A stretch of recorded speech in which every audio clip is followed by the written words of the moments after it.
Hey everybody, welcome back to Montreal Connected. Now, Chris Kreider's collision with Carey Price is likely to torpedo the Canadiens' playoff drive. With his take on that so-called collision, we join Stephen Brunt in our Sportsnet studios in Toronto. Now, Stephen, was it an accident or a good opportunity for the Rangers to get an edge? Well, this may not be a popular opinion among the people who are going to hear this, but I thought Kreider was trying to score. He's on a breakaway, a half breakaway in a 2-0 game. And I think everything about that it's a situation where you're going to try and score a goal. So I don't think he went in there attempting to collide with Carey Price to injure Carey Price. Maybe after he felt that tap on his ankle and he went down, maybe in those split seconds before he made contact with Price, he thought, I won't ease up here. I'll go into him full force and I'll raise my skates and I'll see what happens. But it's the advantage there, the big advantage would have been to score a goal, make it a 3-0 game, and that's got to be what was in his head. Yeah, he was flying there, and even Pruss said, though, he said, you know, professionals know how to fall properly, but at that speed, who knows? Okay, well, accident or not, Price isn't the only goalie to be roughed up in these playoffs. Is there any need for the NHL to keep a closer look on this?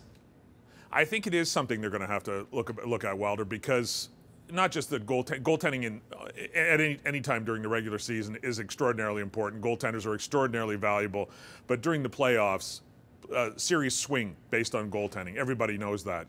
That's how you win Stanley Cups, starting from the goaltending. Great goaltenders alone can win a series, and if you lose your starting goaltender, it can affect the balance of a series.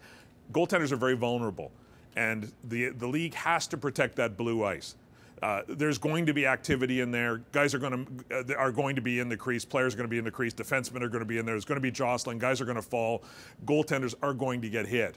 But the league has to make sure that goaltenders aren't targeted, because it's tempting. It's going to be tempting from a tactical point of view. If you can rough up a goaltender, if you can put a goaltender off his game, or if you can injure a goaltender, and I've seen that done intentionally before. I remember Curtis Joseph, when he was playing for St. Louis, being injured intentionally in a playoff series against the Leafs years ago.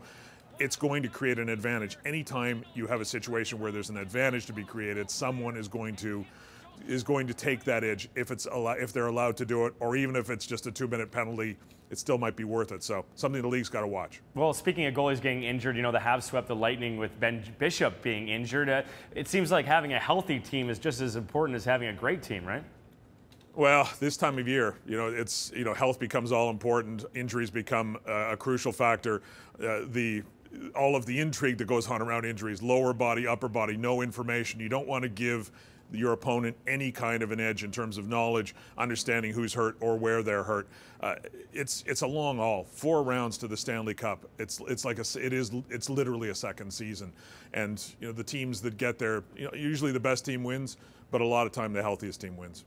All right, Stephen, thanks a lot for your insight on this, and we'll see you next week. Thanks, Wilder.